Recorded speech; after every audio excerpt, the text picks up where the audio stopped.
Welcome to Cooking with Granny and Mama's Soul Kitchen. Today, everybody, we have our slumbo gumbo rice, everybody. We're going to use Zatamaran's gumbo mix, okay? We're going to take the rice out of the mix because we don't want the rice in our gumbo when we cook it, okay? If you saw our slumbo gumbo recipe, you saw how we did it. We separated the rice and the flavors, okay, into the rice cooker. Now, here we are. We're shifting it over here. We use that powder right there for our gumbo mix for the fast way of cooking our gumbo, okay?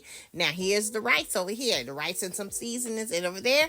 And then we're going to go ahead and shift all the rice into this nice shifter right here. We're going to take that out. See all them nice flavors? We're just going to dump that into the rice over into the pot over there. Now we're going to add the rice appropriately to the rice that you have already that's in your cooker. Okay, you measure like if it's 2 and 2, 3 and 3. Okay, that's it. Look, when it's done in 30 minutes, we have Cajun rice, everybody, to go with our gumbo. Follow us on our YouTube for a lot more.